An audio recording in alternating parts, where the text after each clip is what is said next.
Okay. I think we start now. We have quite a good number of persons who have joined, and I think we'll start so that we'll have good time to discuss the issues that will emanate from this presentation. So once again, I welcome everyone to this evening's session of the Frontiers Science Seminar Series, and which will be looking at the art of mentoring in science and research. For every scientist, mentoring has become an important aspect of our career. And so there is no escape route for us. We have to engage in this. But there may be the right way and the wrong way of doing it. There may be fruitful way and fruitless way of doing it. So this evening we have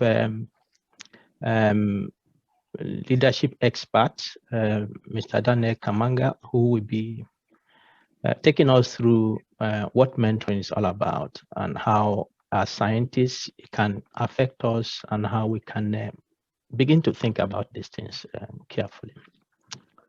So let's sit tight as we go through today. The topic and the speaker will be introduced better by the moderator of this evening. So I just want to give a highlight of introduction, then I will hand over to them. Okay, the Frontiers Initiative, as we have usually done, to highlight what we do. So this is a platform, and this is a platform for science capacity building in Africa. And what we try to do, as we know, if you look at the global developmental trajectories, Africa lags behind in, if not all measurements. I mean, if we use the global measurements, but we do not do well in most indicators. But without looking at the indicators that are used for measuring growth in development, we can already see what is happening in our continent, across the whole continent. Our development is stagnated in many fronts. But we are trying to bring back the idea that for societies to build, for societies to develop, science has an important part to play. And any society that neglects science in its developmental perspectives really is doing so to its own detriment. So the Frontiers Network and the platform we have here is to see how we can bring forth and in the forefront science in the development of Africa. So we engage in capacity building and career development trainings. We offer courses in scientific research processes, in science leadership, in science communication, in mentoring, and then we offer seminars and workshops as we have today. All these are aimed at building the capacity of the African scientists in doing our work well, not just in reference to the globe, but in reference to bringing Africa to the forefront of development. So our overarching goal is to contribute to Africa's path to development. That is why we have this seminar series, which we have started since the beginning of this year. And it is a 3-weekly series we have in which we address topical issues that affect the African scientists. Our trainings, as I mentioned in the previous slide, helps the African scientists to develop new skills, knowledge that are cardinal and are also contemporary in terms of science, contemporary skills that are recognized globally and help scientists to do well in their job. And because these These trainings are offered across Africa as we have these seminars. It makes the opportunity for African scientists to make new connections. It helps them to also start collaborative projects. Some of the trainings we have had, people have already started doing things together, just meeting in a course. We mentor you. We have a mentoring program in which we meet monthly to discuss issues and plan to write papers.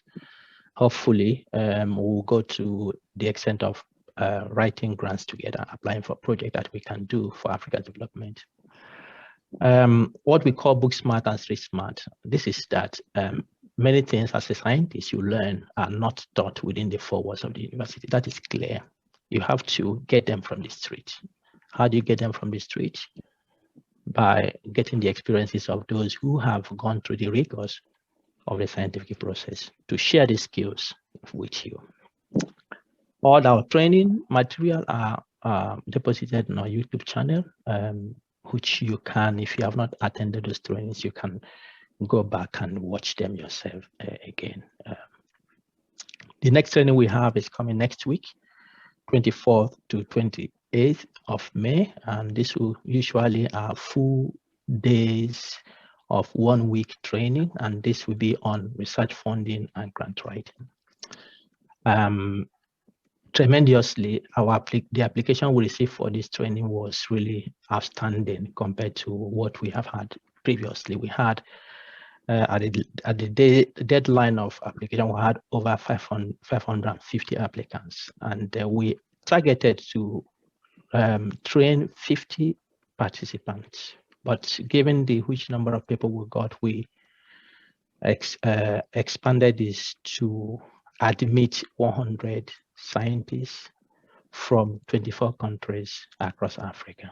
So next week, we are looking very forward to that, to have these interactions. And this is a training.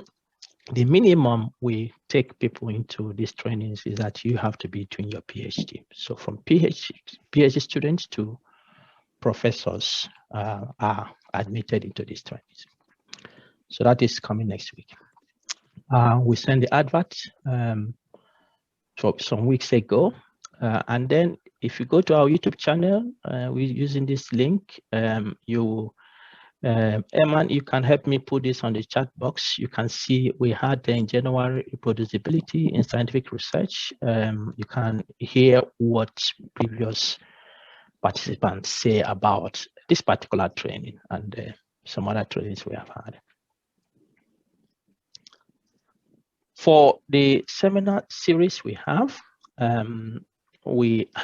brought to you distinguished African sons and daughters across the world to take us through their experiences in their various areas of expertise. And then for the future, after today, we have already secured speakers that will take us through the remaining topics we have for this year. Next week, next 2 weeks, we'll be having Dr. Indigo, who will be taking us through an important topic that is neglected in many fronts, but I think this should be a session that you should not miss. That will be on mental health and the scientist. Today we have the COVID. Many people are depressed. Many people are affected in different ways. Many people have lost their jobs.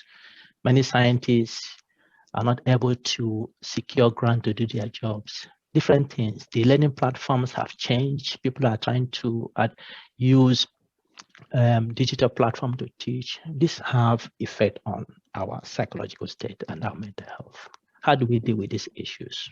What are the different scenarios that are involved? So please don't miss this session that will be coming up 30th of May. I will bring to introduce that properly when the time comes.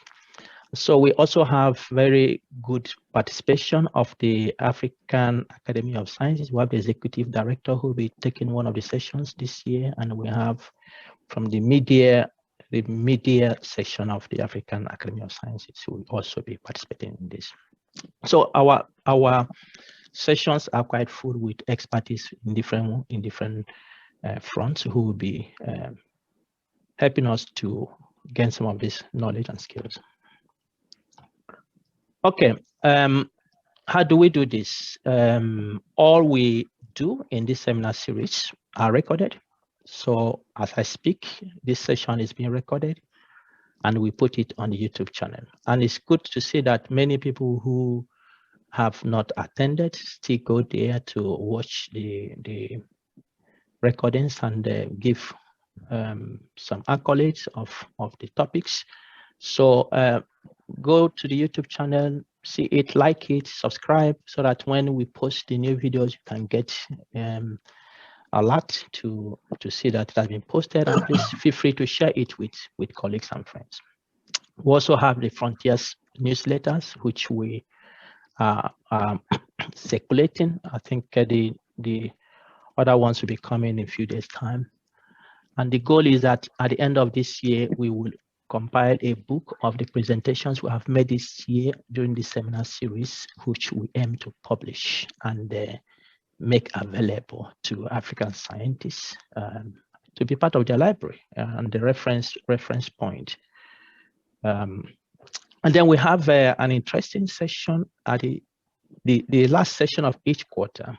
Last session of each quarter will have the special extra we call My Career, My Story. And this is a session in which we invite established upcoming African scientists who are doing well in their various areas to highlight to us their career trajectories, their opportunities, their challenges, their failures, their strengths. I think we learn something from this kind of stories. We have had the first one at the end of March, and then we'll be having the second one, the last session in June. So please don't plan to miss any of these sessions. Many people have written me, as they do every Sunday. We have this program. What is the time? We have previously used West African time, and that was confusing for many, but please check the time. We have changed it to GMT.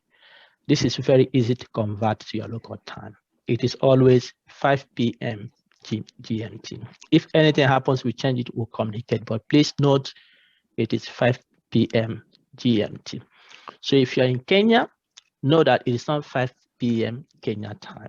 Convert the GMT to your time. If you are in Ethiopia, if you're in Nigeria, if you're in Cameroon, if you're in Ghana, convert this to your time so that you know the right time.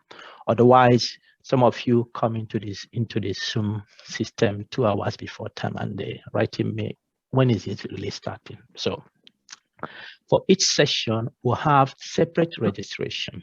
This is good for us so that we can keep track and be able to communicate with you properly. So this session we have here, we had a separate registration. For the session that will come in 2 weeks' time, we'll have a separate registration. So please do well to register for each session. Once you enter into the system now, you are all muted.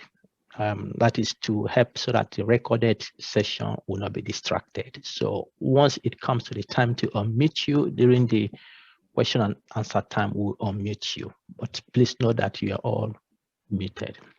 We'll have 2 hours. We'll try to keep to that, and that's what we promise. If you want to ask questions, please write it on the chat box. We'll be collecting this, and the speaker will address these questions at the end of the presentation. And then for each session, we also have evaluation. So after the session this evening, we'll send you evaluation to evaluate what you think about this session. Please help us do that. It doesn't take you more than 7 minutes to do this, and then it helps us to also improve what we offer in this seminar series. Previous editions are on the YouTube channel, as I've said, so please find time to look at this if you miss any of this.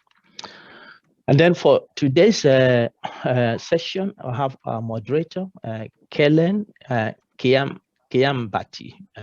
Kellen has a PhD in business administration and also master's in business administration. She's a senior lecturer and head of career and placement services from Karatina University in Kenya. Kellen has diverse expert. Going through her CV, I was quite thrilled with the skills she has developed over time. She describes herself as well-established corporate trainer. She's into strategic management and also consultancy in human resources. She's a facilitator, she's a mentor, and then also as a coach. So please do not fail to get in touch with Kellen if you have issues with issues of management, issues of mentoring, coaching. I think Kellen will be a very good resource for you.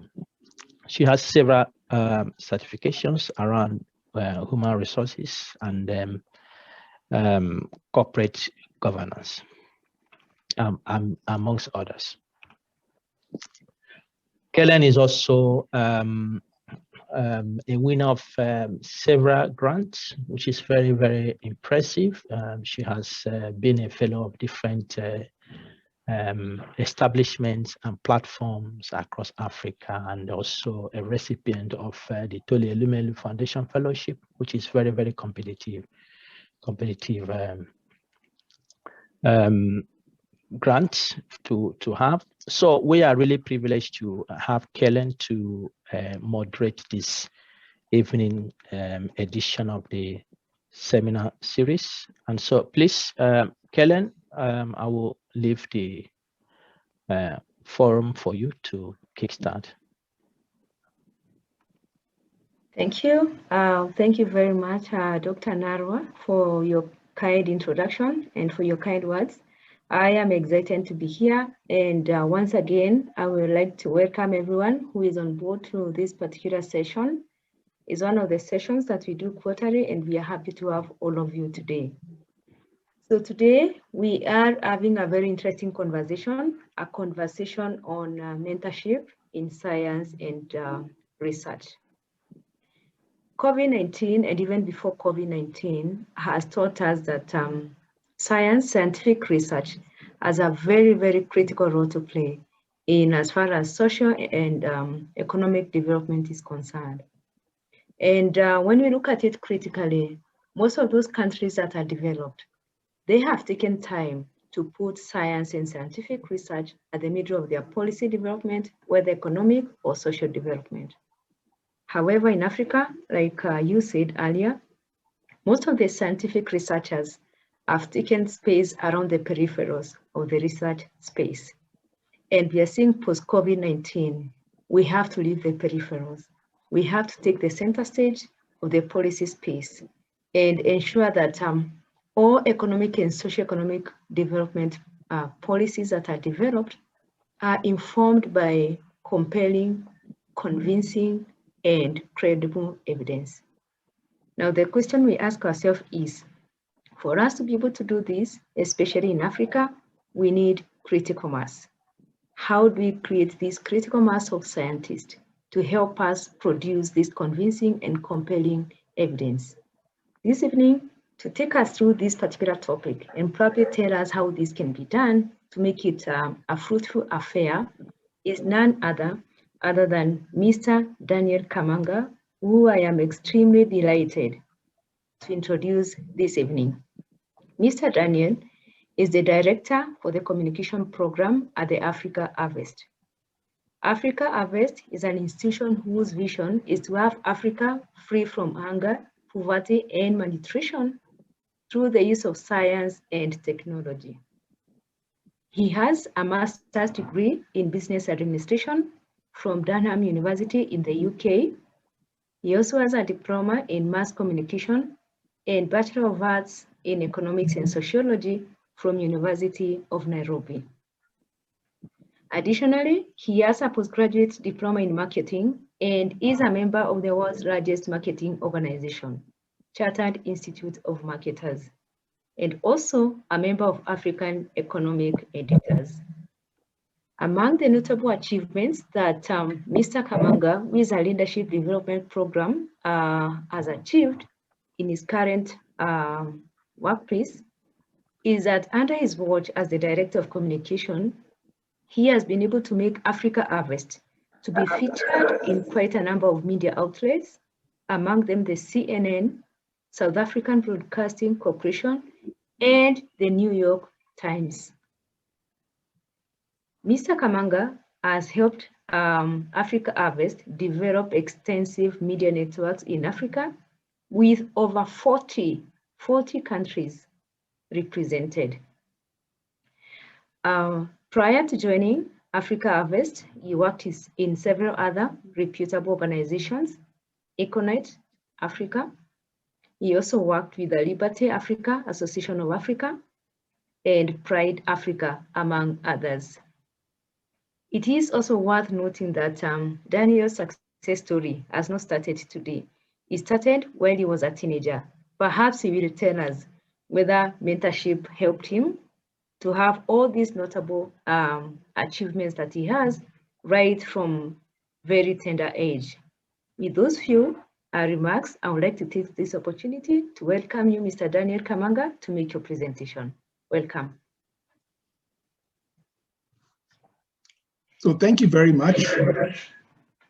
I'm sure that you can all hear me. Just let me know that you can hear me.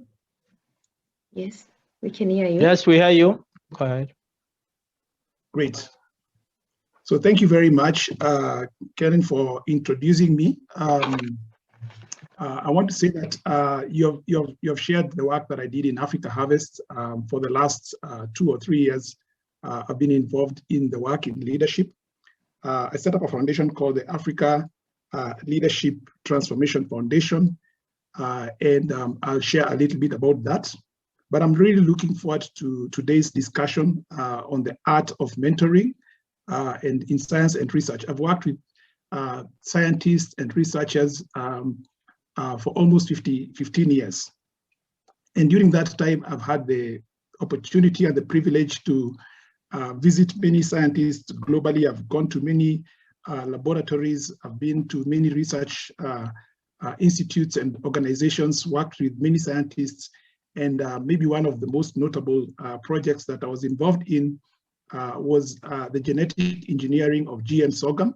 That was a 9-country project, $21 million funded by the Gates Foundation. So I was involved in together with the rest of the team in fundraising for that. So we put together a $21 million science project that had 9 countries, many of them Nigeria, Burkina Faso, South Africa, many other countries that were involved. But today we are talking about mentoring, and I would want to go straight into my presentation. Now, I want to give a little bit of the background of the Africa Leadership Transformation. Our vision is transforming leadership.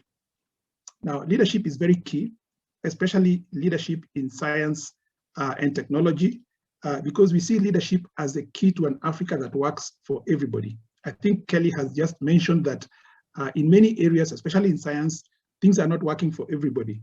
I've been in labs, beautiful labs that have got no equipment or that has got no consumables.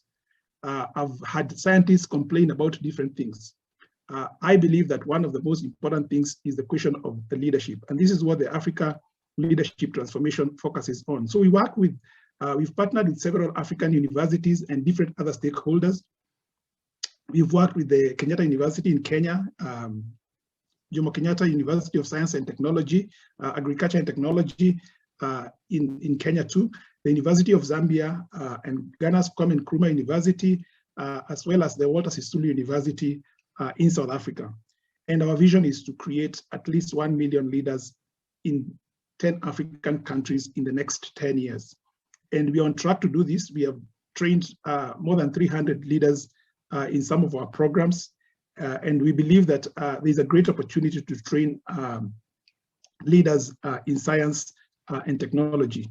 So I just want to say that our interventions really are designed to really bring major changes, breakthrough results.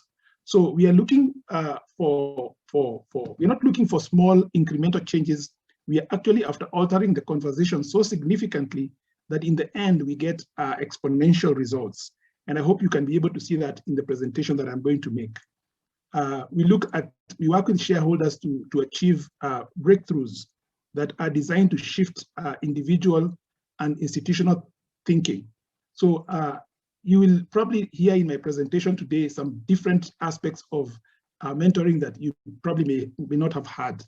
And my goal in this presentation and in what we do is to bring new ways of being and new ways of acting and opening new fields of possibilities. Okay, let's see.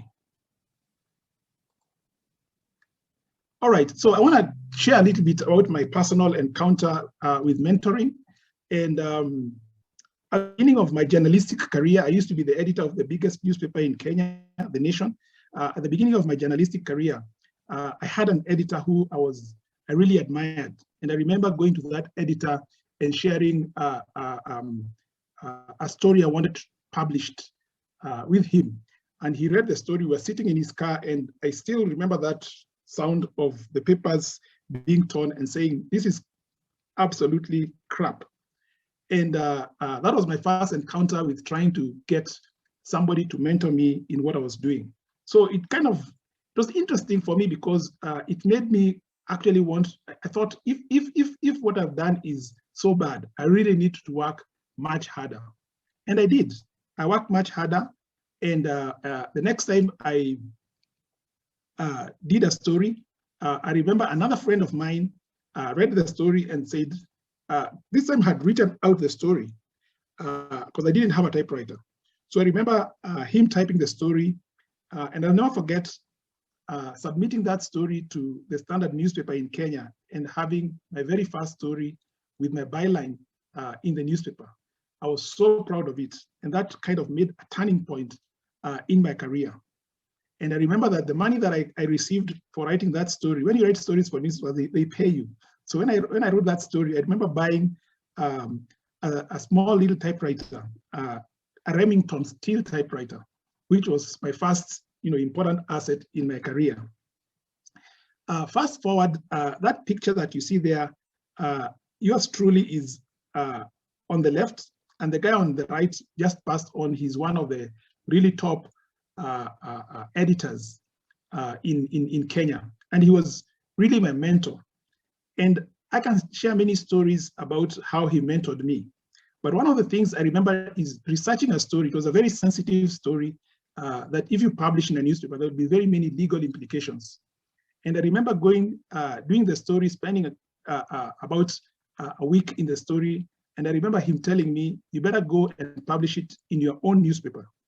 And so I thought, well, here's another challenge. So I remember doing much more research, recording people and things like that.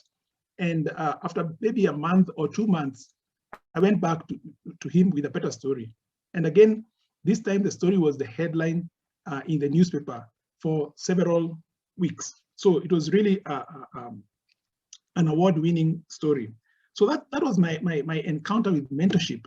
So I want to kind of shift the next 2 or 3 slides, probably things that you know, but I just want to be able for us to really get centered on what mentoring really is about. And what is mentoring? So if you go and Google, you'll find this. So this is not anything that is out of the blues. Is what is everybody says. So mentoring is the informal transmission of knowledge, social capital, or psychosocial support. Now, I want to emphasize here, it is informal. So it's an informal transmission. So it's a relationship that you develop. Now, you can also have a formal communication or a formal relationship where you have sometimes face-to-face or on Zoom, and there are different types of mentoring. So you can have either a one-on-one, you can have a distance kind of mentoring, and you can have group mentoring.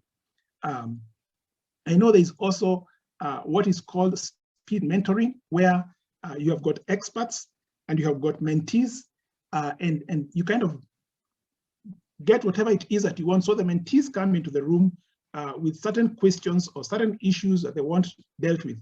And then they'll approach any mentor, and it's kind of like speed dating. So you get a lot of the issues cleared for you. So now, why is mentoring very important? Now, first of all, mentoring helps when you're making difficult decisions. So I don't know about you, but even at this age, it's not just for young people. Sometimes there are many difficult and complex decisions that one has to make. I know that even people who are CEOs, so the mentoring never really stops. So there are many decisions that people have to make. So in life and in leadership, mentoring is important to help you to make difficult decisions, whether they are career decisions, whether they are personal decisions. It also helps to build confidence, especially in the mentee. So when you have a conversation on some complex issue that you're facing, so you then build confidence and are able to then come and make a decision. And of course, mentoring becomes very useful or helpful if you have clearly set goals. So I remember that I was being mentored by a man. He must be in his 80s now, and I used to organize a cup of coffee. We would go to his club, and before going to him, I would have 2 or 3 issues that I wanted to discuss, complex issues that I was dealing with, and I would ask him, and I would take notes, and he would, so you have that kind of mentoring relationship. So it's really an issue of building the right kind of relationship. Now, if you go to if you do a bit of research on mentoring, you'll see that you'll see this diagram, which is a model of what mentoring should be about. So generally, as a mentee, you need to have a very clear purpose of what you want to achieve with whomever you want to achieve, whoever is mentoring you. And then you want to look at how do you engage that over coffee? How is the engagement? Is it in an office? Depending on how the relationship is going to be structured. And then you need to either agree between the mentor and the mentee to plan how that relationship is going to shape. Now, I want to talk a little bit about the issue of emergence, and I'm going to go back to it. But in the course of the conversation with your mentor, there are certain issues that are going to emerge, issues that you probably did not have in the list of things you want to converse. And some of the emerging issues might actually be much more important than the issues that you had in your list. And then, of course, there are always issues of getting to completion and concluding, because my assumption is that mentorship is not going to be forever. So at a certain stage, there needs to be a completion, an acknowledgement of your mentor, and an acknowledgement of your mentee, and an acknowledgement that this issue is now, you are now in a different space and you need to move on, either get a different mentor or whatever you want to do in your life. Now, I want to come back now here. This is kind of where the rubber meets the road. And we want to look at the context of mentoring, especially science and research in Africa. Now, in the leadership work that we are involved in, we normally say that context is decisive. And the way that I explain context being decisive is that if you think about a railway system, so the train leaves X and it must go to Y or to B. So the train can't move somewhere else. That's how decisive context is. You won't be able to move out of that. Now, the context for Africa is that most of the science and research agendas are externally set. That's the reality of life. The context is that Africa is finding itself at the end of the innovation pipeline that started elsewhere. Most research, you'll find, for example, if you look at the research for example, if you're in agriculture, the research for maize, there's a lot of money for maize research compared to sweet potato research. So somebody has an agenda in that. So in the research issues that a lot of you all are involved in, you're going to find that there are a lot of issues that are unexamined. So you just came inside a conversation, you don't know who started the conversation, but you're now inside that conversation. Now, that's very, very important in mentoring and understanding what are the issues that remain unexamined. The other thing is that you'll find that research, science and research is happening inside very limited funding. So many African governments just talk about, I don't know, 1%, 2%. They never provide the kind of funding that, you know, is sufficient for science to take place. So scientists are scratching for money here and there. That's a context of science and research in Africa. And so most scientists and most mentees are kind of in a resigned state. So we need really to understand this context so that we don't just go into mentoring before understanding what's the context, what are we really talking about. Now, in this kind of context, I think it's very, very important for young scientists and even for any scientist or researcher to really be able to really discover for themselves a very strong purpose for life and what they want out of the mentoring. So while the mentoring is important, it's not a silver bullet, and it is not sufficient to resolve all the issues that one is facing. So my personal view is that mentoring should happen inside a context of leadership. So I think that based on the work that we have done, leadership is a much broader way. I think it really brings is what we should be going after more than just going after mentoring. So leadership is, to me, far more critical than mentoring. And I'm not saying that it's an either or, but I'm saying that in my view, leadership is probably far more important than mentoring. Why is this the case? Because we want to look at how do you uncover the kind of knowledge you didn't know that you knew. Now, this question is really important because some people have said that 2020 marked, you know, like a whole new world. Okay. Now, if it marked a whole new world, so everything that we knew has been challenged, including science. I think Dr. Munwaru mentioned about mental wellness. A lot of scientists may not be, you know, depending on what you're doing, you may not necessarily be able to completely work from home, but there are challenges. I remember I was talking to a scientist in Zambia, and we were on a Zoom call, and she was in a laboratory. So we're having this conversation, and then she says, hold on. And then there's commotion. And then somebody had died of COVID, and now they have to evacuate the whole lab, and everybody has to leave. So these challenges are real. So when you are engaging with a mentor, you can't engage from the premise of only what they know, because what they know may not be useful to where you are going. So you're kind of looking for some knowledge that you don't know or you didn't even know existed. So this is why this conversation is really important. And I want to use this diagram just to help us create a framework for mentoring. So, and if you look at the green part, I normally make the assumption, for example, that the green part is probably about 1%. These are things that you know, and you know that you know as a scientist. So there are things that you know, and you know that you know. And in the red part, there are things that you know that you don't know. Okay, there are things that you know that you don't know. So in a mentoring relationship, you're probably trying to go after that, things that you know that you don't know. And let's pretend that that's only 2%. So when you are dealing with things you know that you don't know, so that somebody else knows those things. But what happens is that in the mentoring process, you go past the green one and the red one and go into the third big triangle, which is, let's say it's 97%.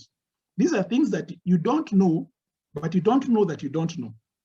Okay. Now these things may be things to do with agendas that were set somewhere outside Africa. So here you are as a scientist, you're working very hard, and somebody makes a decision somewhere in New York or in the UK, and your life changes. You probably lost your job. So those are things that they're probably in the red space where you didn't know, and your mentor doesn't even know. So I think it's very important to have this framework when you begin thinking about the whole conversation on mentorship. So it's not as simple as just having somebody and asking them questions, you know, How should my career path go? What should I do? So I think that's very, very important. Now, I want to just challenge you to think about how science and research will look like in the next 10, 20, or 30 years. I saw the vice chancellor of one of the universities in South Africa. I think she has got something like 200 or 300 followers on Twitter. And that's her main platform of engaging with her audience, because they're all young people. They're on Twitter. The scientists, they're on Twitter. So she's doing tremendous work on social media. Now, so once you get the changes that are there, you have to think, is your mentor in that particular space? Do they know that? Because your mentor can prepare you for today, but can they prepare you for the future, especially for the future that is unknown? So how do you mentor somebody for a future that you don't know and they don't know? Now, I want to assert that the traditional mentoring approaches are actually insufficient to address the environments that African scientists and researchers are working in and are finding ourselves in. And not just scientists, almost in everything. So I can tell you, for example, my children are in university. My daughter has done a master's. Now, when I'm mentoring her or advising her, I really have to think, I have to be careful not to give her only the advice of what I know. So we have to begin to design a conversation of the uncertain things of the future, because there are many multifaceted and dynamic issues in science that require new models of mentorship. So I think that all of you who are in this conversation, you probably understand these issues probably much more than I understand them. But what I know is that every single field has been challenged by what happened in 2020. So COVID is not just about a pandemic. It's about really a change of thinking and a change of life. So it shifts mentoring to a different space. It means that, for example, you may not be able to have face-to-face. What happens when you have a conflict with your mentor? How do you deal with it? So those are some of the issues that one has to think when you're thinking about the whole mentoring relationship. Now, let's look at what is probably missing in that whole mentoring conversation. And one thing that we all know is that the future is not going to proceed in a linear fashion. I think we have established that the future is actually unknown. We were doing some work with some leaders in climate change in Zambia. And one of the things is that everybody thought that things are predictable. Comes COVID, and now, for example, when it comes to things like funding for climate change, every major donor, they're rethinking their funding. So if you're in a conversation of funding for climate change, you have to be really aligned to the changes that the donors are having. Now, how do you mentor somebody for an unknown future? So I want to suggest, and this is not answers that I have, but I want to suggest that the new mentoring model must focus more on what I call the emergent knowledge. The question is, how do you have a conversation with somebody and tease out the possibilities of what could happen in the future? How do you generate or fast track the surfacing of this emergent knowledge? Because that might be much more helpful than the things that you know. So as a mentor, your focus may not be just literally pouring out what you know. It might be being in this kind of conversation where you've designed the conversation with your mentee to be able to explore with them what are the possibilities, what are the things that could happen in the future. So you're helping them to really open up their mind of what could happen. Some things may be very different from what is known either in a research institute or in a university, or whatever it is that you're doing. So how do you help generate that and fast track that and surface it, bring it to the top, so that then we can see what to deal with that particular new emergent knowledge. And I understand that in science and research, I know the models that are used in science and research, you really are looking for very verifiable facts. That's the essence of science. Is not you're not telling stories. And I get that because I've worked a lot with scientists. But the point is that the whole idea of emergent knowledge is a hunch. You kind of just have I think this is the way things are going to go. And there is no evidence of it. And I think that generally, a lot of, in different disciplines, people are beginning to realize that good decisions are not just based on good numbers or good analysis. So they must include good hunches. So how do you develop a good hunch? How do you gain mastery in developing good hunches and really making quick decisions on some of those hunches? So the question is, how can mentors support young scientists and researchers to look for patterns and to allow for patterns to emerge, and then to trust their gut feel to recognize either career or research opportunities and possibilities? I think this is the kind of mentoring that is going to be very, very important going to the future. Otherwise, we are stuck in the past. And I think that a lot of mentors are not in this kind of conversation. Now, let me say that mentoring is really about engaging with what you don't know. Okay, and what you don't know and what you don't know that you know, that you don't know, sorry. So the mentor's view is you see, although a mentor is mentoring a mentee, the mentor's view is not independent. So that lack of independence, they have an opinion, they have a view about life, but that view about life it all depends on the journey that mentor has made and what they have learned. But the question is, how does that help the mentee? What if the mentor's lenses are obsolete? Or what if what you share with your mentee, what if it prevents the mentee from seeing what they should see? Then you're actually thinking you're helping them, but you're really actually obstructing them. So I want to say that the current mentoring approaches, they only work when all the facts or a substantial amount of the facts are known. So I want to say that current models of mentorship, they dismiss the subjective factors at work, the fact that they are subjective. So I want to say, for example, there's a South African doctor who had a hunch. She was a very good writer. And she wrote a book, it became a bestseller. And she decided, I don't want to do medicine. I want to be an author. And she's now a very successful author. Now, the editor of Nature magazine, okay, is a scientist. She's a British, I think she did genetic engineering, but she's now a journalist of note, highly accomplished. So she's able to engage with other scientists, write the science in a way that is communicative. So it's not like in a peer-reviewed journal, it's in a publication that really shifts policy and changes the minds of people. But she's a scientist. So a non-scientist won't be successful in that particular position. So how do you really know, okay, this is what I'm doing, but I have a hunch that my career is going to take a different trajectory? I think that's really the whole conversation on mentoring that is very, very important. Now, as we kind of come to a close, because I would like this to be really a conversation.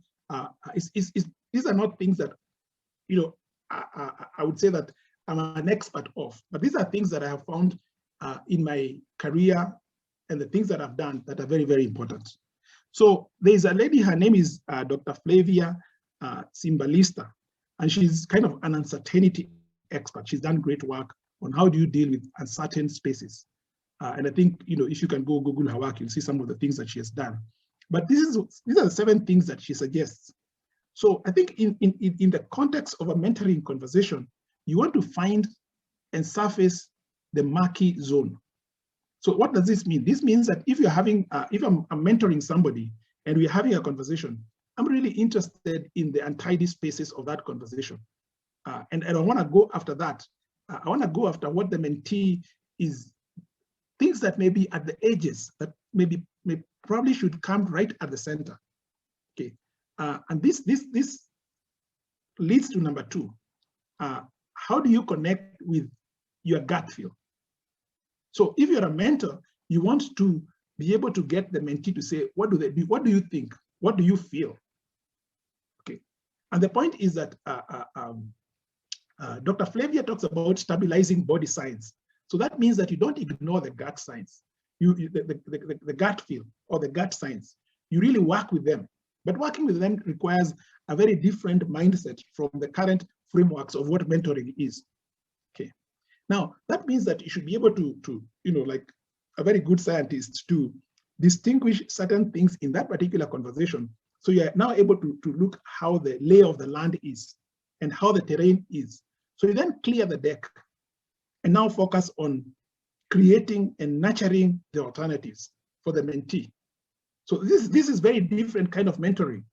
So when you now identify the possibilities and say, okay, let's now step through these choices. And then you have to help the mentee to embrace certain aspects or certain parts of what has emerged. Now, this is a very uncomfortable thing to do, especially for people who are involved in science, especially how science is designed and structured. But my personal thinking is that this is the way we are going to have to go because of the world in which we live. Now, I want to go now and say, all of us are trying to gain mastery. So the question is, how do you gain mastery? How do you become a good scientist? How do you become a good lawyer? How do you become a good journalist? And I want to say this equation, I don't know what it means. Somebody who's done quantum mechanics might help us to tell us what this means. But in every discipline, what happens is when you go and you want to become a doctor, you start by learning different terms. Just like the lawyer begins to learn different terms. So in the work that we do, we call them carefully crafted statements. So if you're a lawyer, you're a young lawyer and you're representing somebody, you are referring so much to the legal terms and things like that. And somebody can easily see that you're still wet behind your ears. So what you are doing is that you are using that knowledge to advance your arguments. But as you become a very good lawyer, what happens is that you now don't rely so much on you don't reference, you don't go so much, those things have now become ingrained in who you are. Just like if you're a good surgeon, you don't have to remember every single thing. So what happens is that whether a good scientist, a good lawyer, or a good journalist, what happens is that what you have learned begins to use you. So you're like, whatever it is, you're like just swimming in it. So when you see a good lawyer, you know how the good lawyer captures different parts of the knowledge, how he combines them, explodes them, and moves the argument forward. In the same way, being a good scientist is just mastery of what that science is and that environment is, and then moving forward, perhaps even to new spaces that you may never even have gone into. So I think that this is what mentoring is about. It's about really mastery of your craft or whatever, or your career. So you have to think in terms of, when I'm going into a mentoring relationship, how can am I gaining mastery in what it is that I want to become? So I think I want to just throw that towards the end of this conversation and then come to a conclusion and say that I have many scientist friends. I have a scientist who became a businessman. I remember sharing with him and telling him, go and take an MBA. He studied an MBA, and now he's a businessman. So he's a shareholder of a tissue culture lab. So the other business people put in money, they don't even understand what is going on in the lab. As long as you're making money, you're good.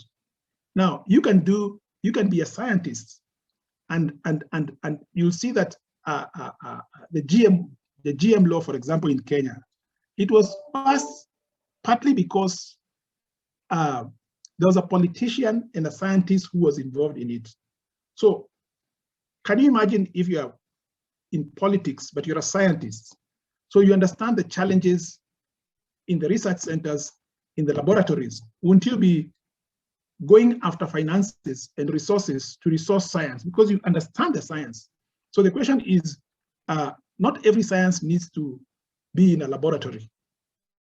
There are scientists who have studied law and they're now in charge of regulatory affairs in multinational corporations. So they're spending more time with lawyers, but the other lawyers may not completely understand the science behind whatever products are being patented or whatever products are being developed. So I think that I would want to challenge to conclude and say that scientists should see science and research merely as an access to your true expression. So whether you're going to be a doctor or an author, whether you're going to be a businessman or a businesswoman, whether you're going to go and study law, whether you're going to stay in the laboratory, whatever it is, I think the point is, and the point of mentoring is to help the mentee really get to their true expression. And I think this is how mentoring should evolve. I want to stop there and thank you very much for listening. Thank you very much, Mr. Daniel Kamanga, for your very well articulated and through presentation. Just to summarize, before we move to questions and answers, what we have looked at today, we started by looking at your journey, where we picked from your presentation that actually a mentorship process is a process that requires one to work very hard and to put measures in place, intentional measures for that matter, to move out of their comfort zone. In short, we are saying that when you're coming to a mentorship space, you have to come with something to invest. You're not just coming empty-handed. So thank you very much. We also looked at the phases of mentorship, and we looked at the 5 phases of mentorship, where we realized that mentorship is a relationship and it is a continuous process. Even when we reach that last step, we still can pick a mentorship process with another mentor. Therefore, it's a continuous process where we keep learning. We talked about a very important issue of considering context in as far as mentorship process is concerned. And we discussed that sometimes as scientists, when we involve ourselves in this mentorship process, we find ourselves at the end of the innovation pipeline, where agendas are set elsewhere, and therefore as we plug in, we have to put into consideration matters of context and ensure that there is a balanced approach in as far as the mentorship process is concerned. We also have to consider the kind of knowledge, and I personally picked the issue of knowing what we do not know as very, very important as we plug in into the mentorship process. So that, because the mentorship process is supposed to see that we move from one level to the other in our careers. So you do not just step in with what you know, even knowing what you do not know is quite important. We also looked at, ask ourselves the question of how science and scientific research will look like in the next 10, 20, and 50 years, and be able to design a conversation around uncertain future. You know, COVID has taught us that nothing is permanent, and things can really change in a very fast rate. So we as scientists, we have to keep asking ourselves, what is likely to happen next, and prepare ourselves for that uncertain future. We looked at, we also asked ourselves what is missing, and we agreed that we have to keep looking for the emergent knowledge as we plug in into this particular space, and keep looking for possibilities and opportunities in this entire process. We looked at Dr. Flavia and how he was able to look at, who is an uncertainty expert, the 7 items that he identified for us of how people can plug in this very uncertain expert, and how would urge all of us to take time, check online, and see how this uncertainty expert is arguing the issue of uncertainty. And finally, my parting short, the final thing that I picked is that as scientists, we must see science as an access to true expression. And I particularly liked those examples that you provided of people who are medical doctors and turned out to be others were lawyers, and they turned out to be CEOs of multinational corporations. That's really something that we must pay attention to as scientists, and see how this whole story of science can help us to find a true expression for ourselves. Personally, I believe no one should leave the world without truly expressing who they are and making their meaningful contribution to the world. Thank you very much. that is the summary of what you have been able to articulate to us, Mr. Kamanga. And now we will look at questions and answers as it was coming through the chat. And then after that, if we have time, we can ask people to unmute themselves and raise their hands, and we'll unmute them to ask the question. So the first question, Mr. Kamanga, that is coming through the chat, participant is asking, given the social reality that the issue of mentoring cannot be a one-size-fits-all, that even at the institutional level, where assumption would be that the culture is serially the same, how can mentorship allow for what could be the unique cases of mentor and mentee? Mr. Kamanga, perhaps we can take this question one at a time. Yeah, okay. Thank you for the question. I think as in life, the first issue is normally to distinguish what the issue is. And I think that in this presentation, my goal was to distinguish that if you are a mentee and you're looking for a mentor, you need to be aware that there's an old model that probably doesn't work.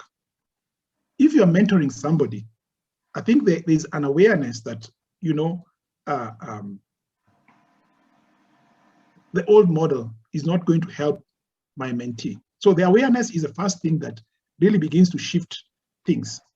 So, and I think that as in many conversations that are taking place, I don't know whether to say post-COVID, but maybe inside the COVID conversation, everybody is beginning to look and to explore what is it that has changed. So I'm involved in the area of leadership, and we are beginning to look and say, there's a leadership style that worked before. It's not going to work anymore in the future.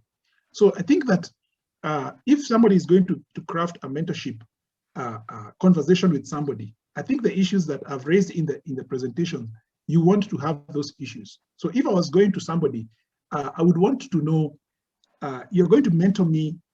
For example, I am involved right now. I'm going through the coaching with somebody, and when I was looking for who to take me for coaching, I was looking for the things that I was talking about. So I wanted to ensure that whoever is going to do this coaching process, they understand that I'm not looking for answers.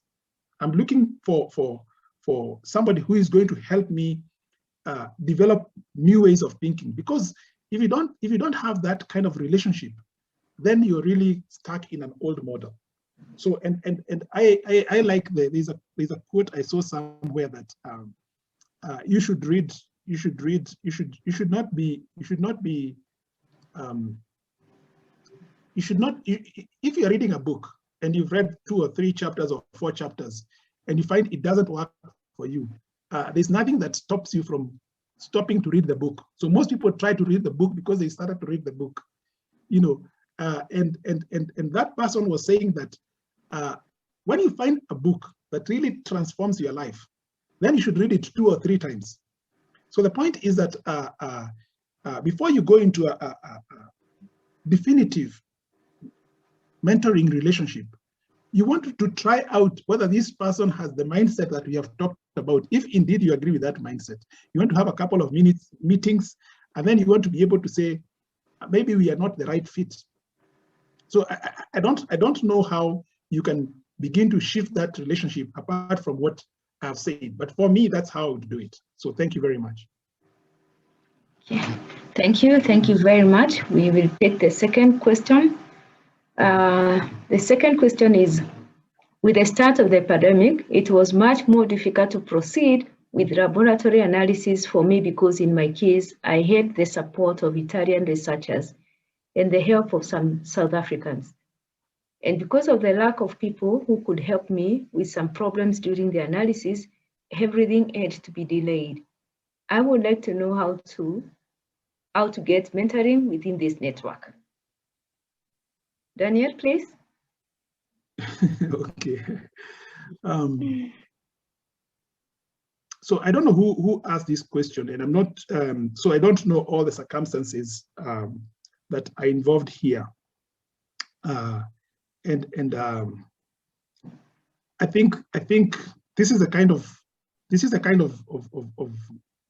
conversation that if this person had a mentor, these are the issues that you would want to discuss. And I think that the first thing that you would want to discuss is, I think, looking at what that person is talking about, is you think about what is it that you're able to change. Okay, there are some things that you're able to change, and there are certain things that you're not able to change. So once you distinguish what you're not able to change, there is no need of investing a lot of time in that. There might be some things that you're able to change. Now, what I would say is that if you have old conversations, you have old outcomes. If you're trying to create something new, you want to start new conversations. So in that particular situation, I would look to see whether there are new conversations that I can have with either the people who are involved in this particular research, or do I need to bring in other people? Because sometimes you may start new conversations and find that what you are looking for, or what disappeared in COVID, somebody else has it, and they're looking for somebody to give it to you. So the point is that if you don't start new conversations, then you are stuck. So I think that anytime we are stuck in life, it means that the conversations are limited. So it means that you need to either design new conversations or open up to other conversations. I don't know if that answers the question, but if I was mentoring that particular person, it would be possible to look at the specific issues and the specific people involved in that to be able to help them. Because, you know, as you all know, life is about just managing complex problems. And problems are resolved in conversation. So you have to design conversations that really move things forward. I don't know if that helps, but that's what I would do. Thank you. I like that. I like the fact that it's about managing problems, complex problems, and we use conversations to do that. Thank you very much. We have another question. Body of knowledge structured in terms of Johari's window. Could it be that thinking of Johari's window is a better point of departure for deconstructing mentoring as a human development strategy? Mr. Kamanga? Yeah, look, let me put it this way. Let's not throw out everything. So we talked about the things you know, and you know that you know. So that's not really, let me even put the things that you know and you know that you know could form the basis of a mentoring, because those are the things that you yourself you know. But you may find that your mentor has different perspectives of those particular things, and maybe you need different perspectives to those things that you know. So you can't say we're only going to go into the Johari's window, or we're only going to go into the things that we don't know that we don't know. So there are things that you know that you don't know. So what I want to say is that when you go into a mentoring relationship, I think you need to be aware of all the three spaces. And I think, in my personal view, because of the complexities of issues that we are facing, many times we go about life thinking that we know a lot, or we know everything. But I think when your posture is one of, maybe there's a lot I don't know about this. So it's a different posture that really enables you to deal with challenges when they come up. So you see, if you do, I'm sure that there'll be many studies of leadership done, already being done on how people responded to COVID. So maybe you're in charge of the biggest hospital in a country, and now COVID has come. So as a leader, what do you do? So there are things that you know, there are things that you know you don't know, but then there are other things that you don't know that you don't know. So if you go about managing that hospital like you know a lot, you're going to get into a lot of problems. So I want to say that let's embrace everything, but let's be aware that a lot of, just because of being human, the thing that really trips us is that big space there of things we don't know, and we don't know that we don't know. So I think that going after that really becomes a very powerful way of being, a very powerful way of living life or dealing with the challenges that we all face. Thank you. Thank you very much, Mr. Kamanga. So the issue of assessing the posture that we take as we plug into the mentorship process is so important, and thank you for that. We have another very interesting question. So the participant is saying that surely mentoring is a long-lasting process. Do full professors called emeritus still need to undertake mentorship? Okay, Mr. Kamanga, over to you. Okay, somebody's provoking me, but no, I think it's a very important question. So look, the emeritus professor, they may be struggling with an issue. So as you know, we now have. I was talking to a lady, and she's a forgiveness coach. She worked in a hospice, okay, as a pastor, and she saw people die. She was the one who was there when people moved from life to death. So she's now an expert in forgiveness. Now, when I met her, because I'm really interested and passionate about leadership, I began to think, where does unforgiveness undermine leadership? So I never thought about that conversation, but now I'm beginning to look at, there are many leaders who are hurt or somebody did something and that affects your leadership. So the emeritus professor, unless he has worked out everything in life, there must be some areas where he would need mentorship. So mentorship to me never stops.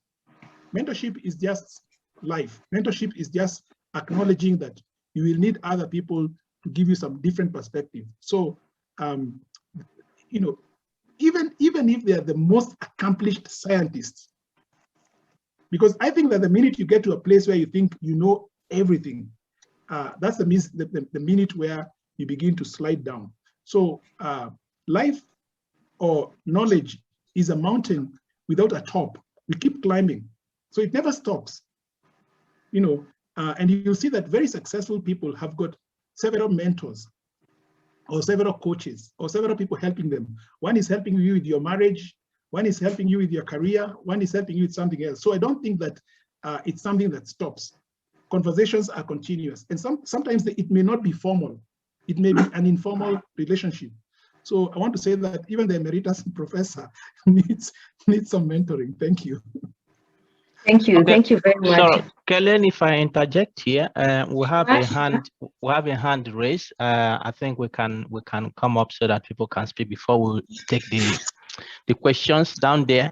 But just to say, some people are already indicating on the chat box the need they have for mentorship, the need they have for mentees, the need they have for mentors. So please take a look at the chat box. If you have interest in some of these requests, please connect yourselves, and let's see how we take it from there, because the essence of this very radical perspectives Mr. Daniel is bringing is that we can put them into practice really within the space of African science.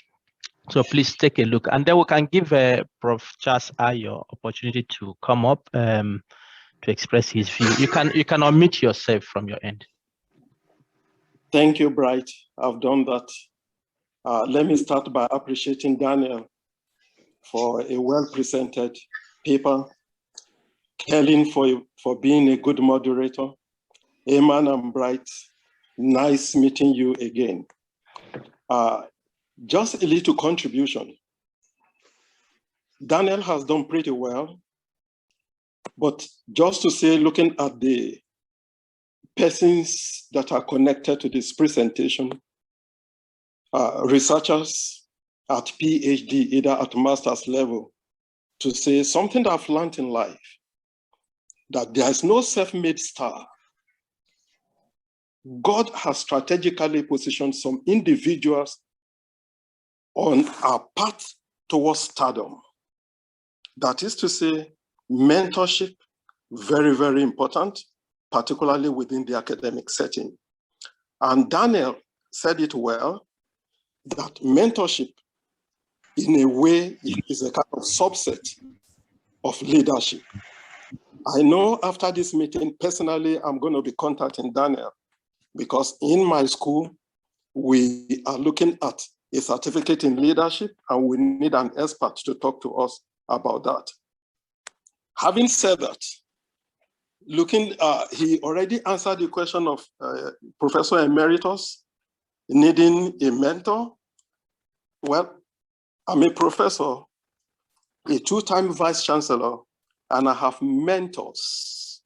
One thing about life is continuous learning. I've seen two other professors who are not in my area, but they are experts in areas that are of interest to me. So personally, we go into that. And finally, to say, I could remember during my first service as Vice Chancellor of Covenant University in Nigeria, we had to advise researchers to begin to operate in clusters. So rather than doing researches in silos, we have clusters, cutting a multidisciplinary, interdepartmental, and in fact, outside the university. I saw some of the questions raised by the participants that how is one able to get across mentors? I've got several requests across Africa and beyond in my research area.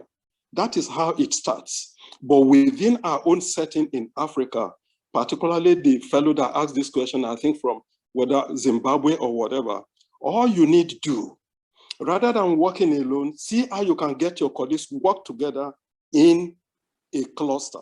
Within a university, you have clusters. From there, it's either you have somebody mentoring you in that university or outside that university. You hardly see a seasoned researcher turn you down on a request. I mean, on a research request or something that has to do with publications. We are all there and we are all willing, to support. And the icing on the cake, like from the clusters that I formed, I inherited 4 clusters in Covenant before I got in. I left office with about 24 clusters. And when it was time for the call for African Center of Excellence, with 2 or 3 clusters just fused together, we put up a strong proposal and we won. So what I'm saying in essence is, a cluster could start with you, just 2 of you coming together, but to say mentorship is a continuous thing. And whether you are a professor, unless you want to start decaying, you need mentors in order to still, attain stardom. Thank you, Bright, for this platform created. And thank you, Mr. Daniel. Thank you. There's one more hand. There's also one more hand. We can take that, then we'll continue with the questions. Ike, please unmute yourself and speak.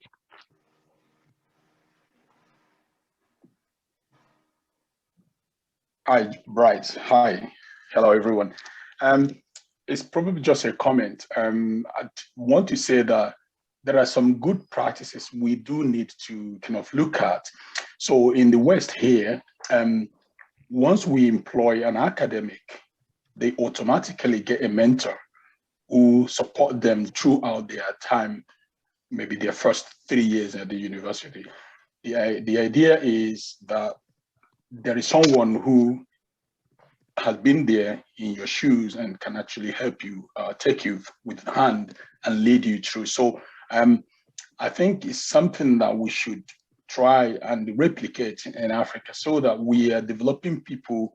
Some people can transfer their knowledge. Often within a university, you find out that someone's really qualified. Once, like Professor Charles is saying, once they leave that university, that knowledge is almost gone. Excuse me. So in effect, if we have this system where people come into a university or academic environment, they get someone who have been there, who can mentor them over time, that knowledge stays within that university. So I think, again, thank you, the speaker. It was very timely. If we have something more formal within our university system, that would help to keep that knowledge within the university.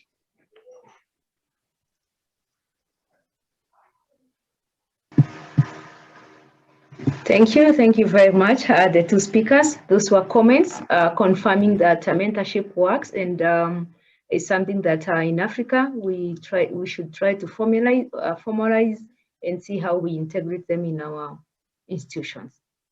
Okay, so we have another question, Mr. Daniel, and the participant is saying that most times the competencies we wish to develop requires we seek mentorship from across national borders. This is usually a challenge. How can we access mentors who would make meaningful contribution to our emergence? Mr. Daniel? So thank you, Kellen. And I just want to acknowledge the two comments. I want to acknowledge what Professor Ayo said. And I just want to add a little bit before I go to this question. One of the things that Professor Ayo said was that there is no self-made man. If you see somebody who is a self-made man, they really do have a problem. Everybody is a product of many mentors. You may not call them mentors. I think your parents are your first mentors, but nobody. And I think that one of the things I've realized in my personal life is to acknowledge my mentors, is to acknowledge people who have added value in my life. And now, when you acknowledge people, I remember one of my he's now my mentor, very accomplished man, very successful man, and he has become a very dear friend because many people draw from him, but very few go back to acknowledge. So I've gone back every time to acknowledge because of this advice. This is what I did with the advice. This is what I have produced out of it. So what happens is that when you take that posture in life, you will find that you have many people surrounding you and many people helping you. So once you distinguish, once you begin to see, I think there's a theory that says that when you distinguish something, you see more of it. So if you want to see many mentors, first of all, begin to distinguish the people who are near you, who are helping you with something. Don't take it for granted. So that's just before I go to the other question. And of course, Dr. Like, thank you so much for your comment. Really appreciate that. Now, the question you asked is very, very important. That question has something to do with how do we best access mentors who are not maybe close to where you are? And I want to acknowledge Dr. Nwaru for this forum. So this platform is actually proof that there's a lot that we can achieve in the 2 hours when we are here. If we didn't have this platform, we wouldn't be having this conversation. So in the same way, as Professor Ayo said, this forum can develop cluster of mentors, maybe older scientists, maybe matching different people, maybe a database. So the point is that the question is a challenge to all of us. I can tell you that Kellen probably can, and the other people in Kenya, they are highly accomplished scientists in Kenya, from Cambridge, from Caro, from many international projects there, ICRAF and others. And the other scientists in South Africa, whether it's CSIR, MRC and the others. So the point is that you have all these platforms. Once you begin to bring you can, I was in a meeting yesterday, and there was a lady who has started a platform for mentoring children from the ones who are about to go to university. And she has almost 100 children every month. So they get transport for them, they bring them into a single place, and then she gets mentees. And they go and they sit with these children who are going to university, and they encourage them. So what I want to say is that let's put on our creative thinking cap and see how we can access each other on the continent. So I'm part of a group called One Africa Initiative. I really know that Africans, we can achieve a lot just sharing what we have. So I don't know if that answers your question. Maybe not fully. It's more of a challenge. It's something that we all need to think about. Thank you. Thank you. Thank you very much, Mr. Kamanga. We have another one. Why is mentoring in Africa kind of combative and domineering? Mentees are not free to use their mind and collaborate with other scholars. How can a mentee survive in this kind of, I'm sure you meant this kind of a space. Yes, Mr. Kamanga? Yeah. Yeah, I totally get you. You know, when my first engagement with a mentor, when they tore up my article, you know, I don't know whether it is it's a type of, I don't know, you know. So I mean, you know, I hear many stories of you know, whether it's professors who are supervising students or people who are coaching other people. I think the whole point of, I really admire people who are accomplished and have a high sense of humility and a commitment to help other people. So I guess if you have a combative relationship with somebody, I don't think that it's really going to help. So I think that there must be other people who would be available, because the climate that you create for mentoring matters a lot. And sometimes people who are hurt other people. So people who are, maybe you had a combative, maybe that's what you know. You know, I had somebody who was sharing about his father. His father grew up in the military, so the only way he knew how to run his family was through violence. There were no conversations. So if you made a mistake, you know, he would beat you up. So I guess I don't have a full answer to this, but I acknowledge that it exists, and I think that as a mentee, you need to be looking for somebody who has a good fit for you. You're going to be having very deep conversations. You want to make sure that those conversations are profitable, probably for both of you. I don't know if that helps. Thank you. Just to add to that, Mr. Daniel, having said that, are there basic requirements you think to be a mentor that you should have? I mean, you mentioned something earlier. You said leadership is more important to you than be a mentor. So are there basic requirements you need if somebody is combative? Does it imply that the person doesn't have the full skills, technical know-how of what the mentoring space is all about?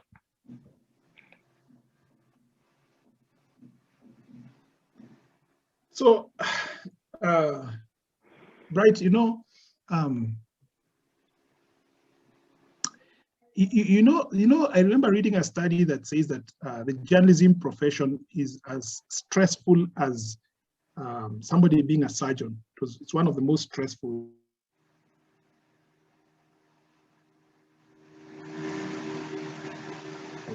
So you're probably in a hospital counting how many people died, because that number is very important in your story, you know. So it's a very highly, so I saw some people who are very combative. So somebody can be highly experienced, able to really help you, but their way of being is a challenge. So I think it depends on your level of maturity. I did actually interact with this particular journalist. We are now very good friends. He's an older man now, and I did gain a lot from him. I could have, you know, thrown my toys and said, how can you tear my story? You know, how dare you, you know, but I just took it differently. So my advice would be, there's something in the leadership work we say that you have to make things empty and meaningless. So sometimes, you know, some people are a certain way.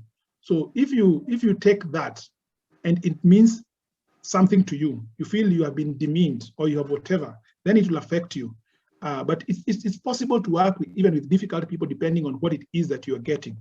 But sometimes you don't want to subject yourself to that. But some people, it's just that they don't know. So like the example of the father I said, you know, it's just that he didn't know better. So these are just complexities of life. So if you're working in a research center, and that's how your director is, then you know, you have to find a way of dealing with those things, making sure that you don't internalize them. You make them empty and meaningless, and make sure that you get what you want to get, or you make sure that whatever it is the interaction is about, it improves your life. So I know there are no straight, clear-cut answers, but these are relational issues. And I find that especially for people who are scientists, a lot of science is, you are away from the other disciplines that deal a lot with relational issues. So I think as scientists, it's very important to understand that your success as a scientist or as any career is determined by the relationships that will come in your life. Okay, thank you. Thank you very much, Mr. Kamanga, for that response. So matters relationship management and preparing yourself to navigate this complex mentorship process is so key if we are to benefit from mentorship. Thank you. So we have another question here, and the participant is asking, at what extent can emergent knowledge be recognized? Because sometimes it is directed in a way it was well fitted. Yeah, at what extent can emergent knowledge be recognized? Because sometimes it is directed in a way it was well fitted. Yeah, Mr. Kamanga, I'm not sure I understand exactly, but let's try to respond to that question. Yeah, I think the person is basically asking, is probably grappling with identifying emergent knowledge and what to do with it. And I'll give an example. So, so I was having a challenge with an issue that I was dealing with, and I was sharing that with my coach. And then after a conversation of almost 45 minutes, it became clear to me that whereas I thought the problem was elsewhere, the problem was actually with me. The problem was actually with my leadership style. So that was emergent information for me. So I was kind of even surprised. I was like, wow, that's like really interesting. So based on the conversation that we had, and my coach never, she never raised the issue that to blame me. She just allowed me to explore the thing, and I saw this information. I said, okay, that's actually what I need to go after. So I was now able to see that this is where I need to change. This is where I need this is what I need to deal with. So anytime you're having a conversation, many times if you are really looking for what is going to surface, sometimes it surfaces, sometimes it doesn't. And sometimes it might surface, you might have a conversation, and as you are mulling over that conversation, you realize, oh, this is probably the direction I need to go. And that direction might seem very, how can I put it? It might seem very, it's an uncharted path. So dealing with emergent, it just means that you are just more you have this disposition of really looking, and sometimes there's somebody who says that many times when you maybe if some of you are probably teaching, so the students want to know, what are we going to cover in this class, but sometimes it's not what you are going to cover. Sometimes it's what you are going to uncover, So many times we go after what we are going to cover, and we don't think about what are we going to uncover, what are we going to discover for ourselves that is going to change us. So I think that's important for us to go after that also. Yeah. So thank you. Thank you very much. So the issue of discovery, so as to change us, very important. Thank you so much. We have another question. Who initiates the mentoring process, mentee or the mentor? Mr. Kamanga? Yeah, anyone can initiate the process. I was working with two young people on a project, and I initiated it. I saw that these guys, they can't ask what they don't know. So I had now to create a conversation and say, maybe this is what you guys need to do.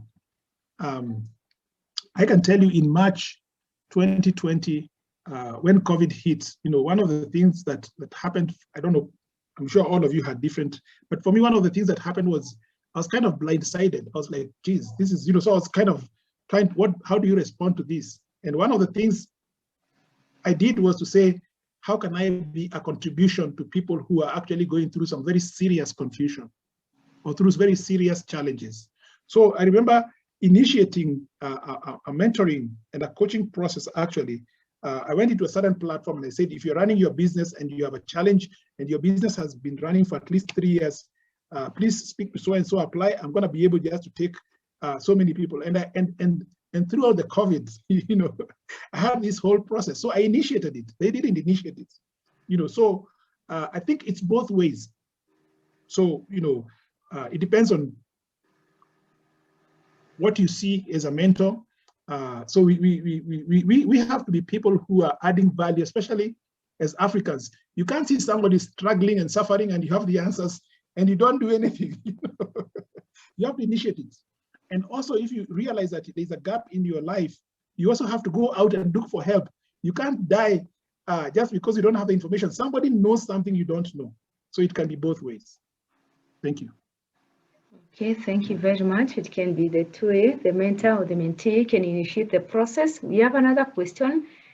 Can a mentor at any point of mentoring transfer a mentee to another mentor who has more experience and hands-on skills relevant to the mentee's growth and advancement? Absolutely, absolutely, absolutely. You see, when I'm mentoring somebody,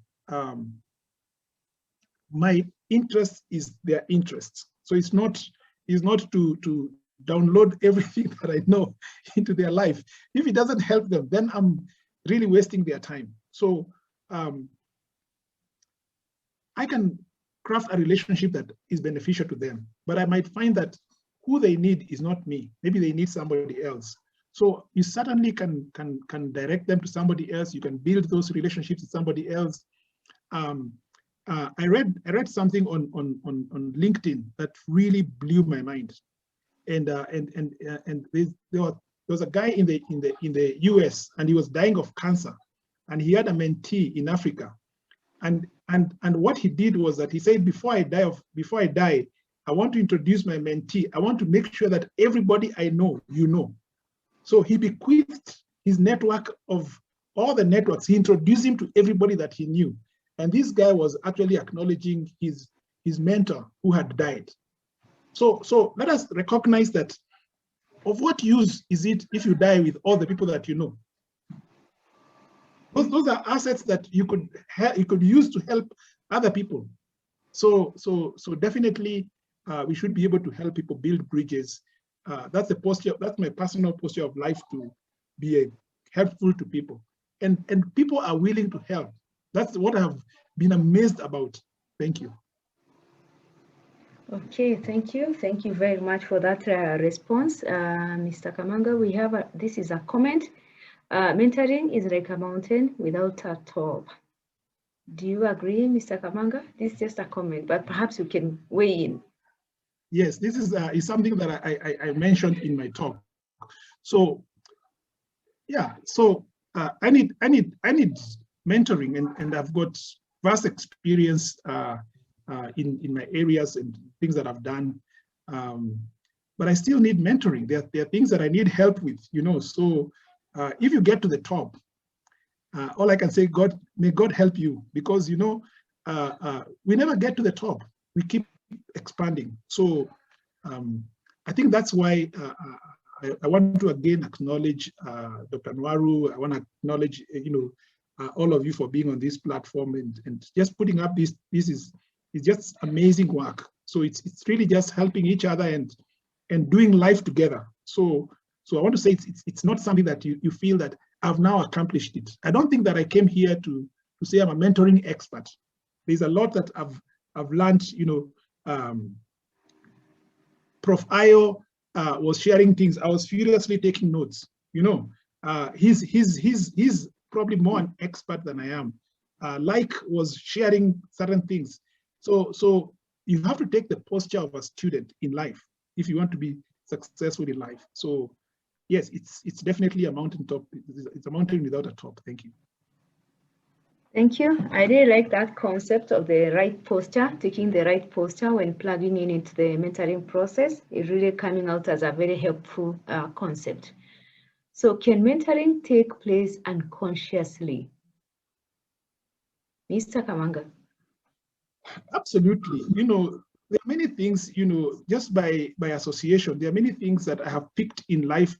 It was not a mentoring relationship. I just picked it. I was like, wow, that's amazing. You know, I was talking to somebody who was, again, she was mentoring me on some governance issues that I'm thinking about. And there are certain things that in the course of sharing, I was like, wow, that's like amazing. So I'm like, please stop there, let me write this.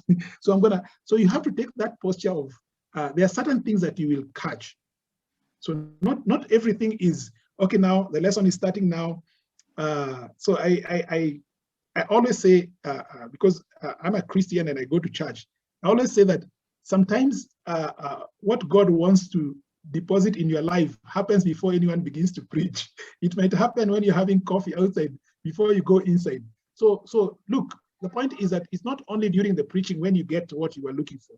So the point is that mentoring can take, you know, it can just come in a subconscious way. Something can come in and you just like, this is really amazing. So it can be formal, it can be informal. So there are different types of mentoring. So one has just to be conscious about the things that they are dealing with, and be on the lookout to see where is the answer, where is the answer going to come from.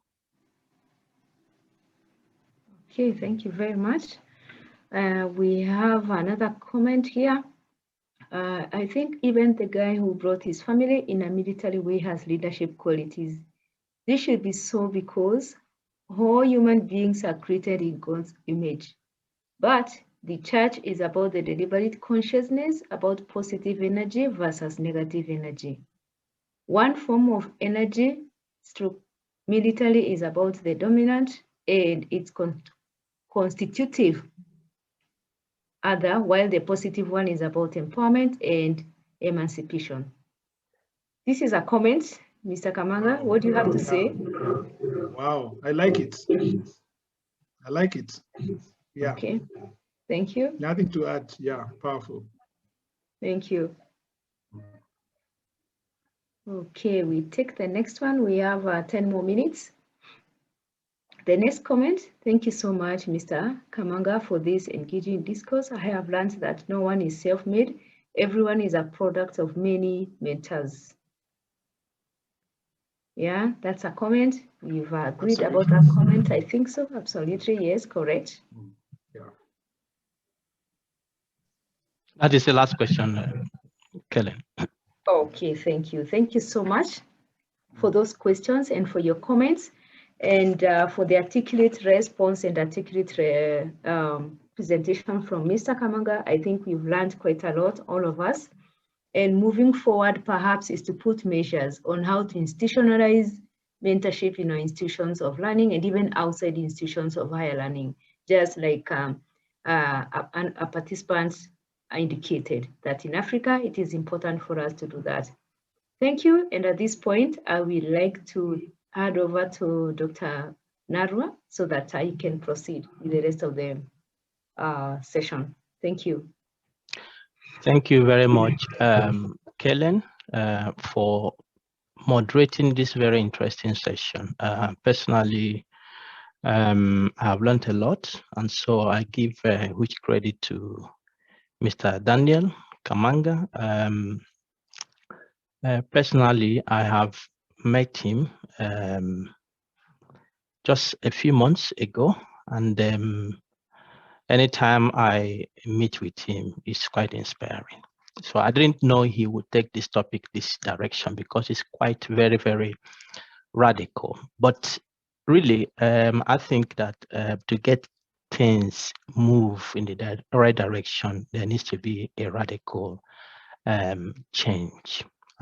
He mentioned it when he started that we may find some of his viewpoint uncomfortable, and really, I found some things he has said quite uncomfortable. I think they are in the right direction. So thank you very much, Mr. Daniel, for these important issues you have highlighted this evening. Well, our prayer is that we will be able to take them on board and have individual, group reflections of how we will deal with these issues, focusing on moving not just our career forward, but Africa as a continent forward. We are grateful from myself, from Eman, from the Frontiers Initiative platform for spending your time to prepare these slides and then making this presentation. And thanks to everyone who has posed questions, has raised comments, has participated this evening for coming. As you can see, there are things that we need to really engage with, and the things we can learn to unlearn some of the things we have. So please, this seminar series continue throughout the year. Do not plan to miss any session, because you do not know the thoughts that will come from the sessions that we will be having.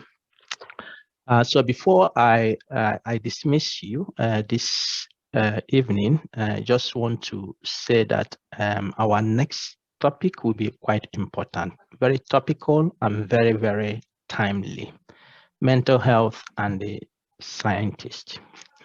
That will come in 2 weeks' time. This program is 3-weekly program, but this one, Mr. Daniel's time is quite busy, so we couldn't get him last week. We had to agree to have it this week. So that is why the next one will be in 2 weeks' time. So please note this. Later this week, we'll send out information for registration. So please register and then get your colleagues noted about this so that they can join us in this conversation. So May 30th, we'll be discussing this topic, and the speaker will be Dr. Indigo Triplet.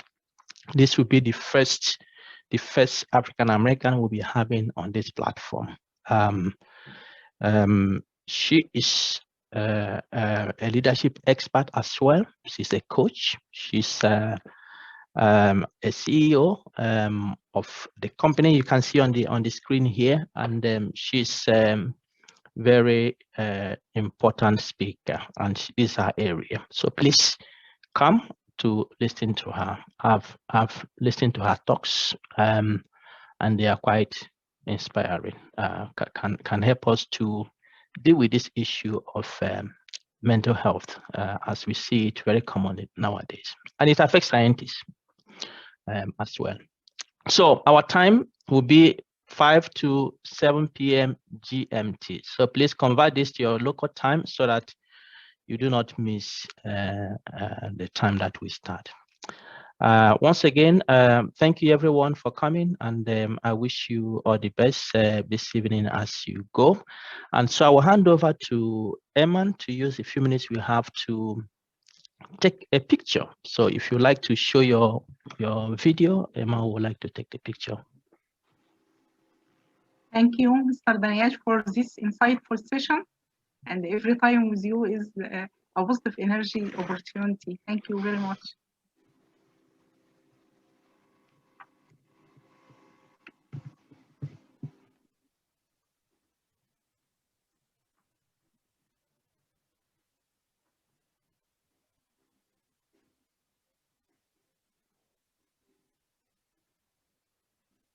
Cheese? Yeah, we are cheese long time.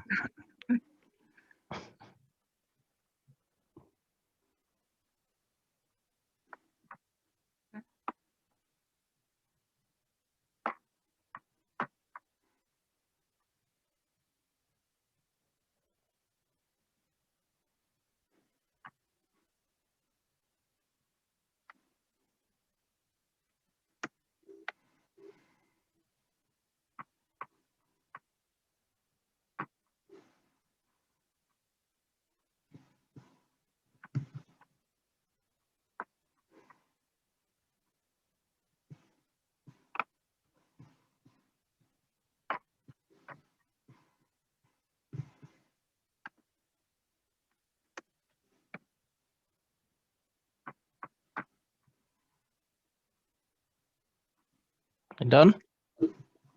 Wait.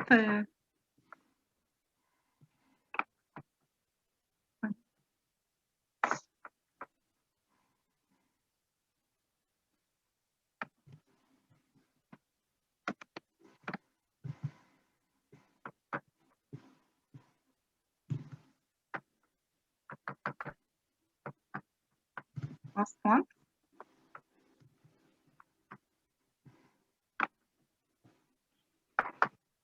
Okay. Thank you very much. Good night, everyone. Thank you. Thank you, Mr. Daniel. Thank you so much. Keep Thank in you. touch. Thank you. Much God appreciated. bless you. I'm happy, Mr. Blight, in Norway. Thank you. Bye for now. Good night. Yeah. Thank you very much. Night. Thank you so Everyone. much. Thank you. We need some slides, please. Thanks a lot.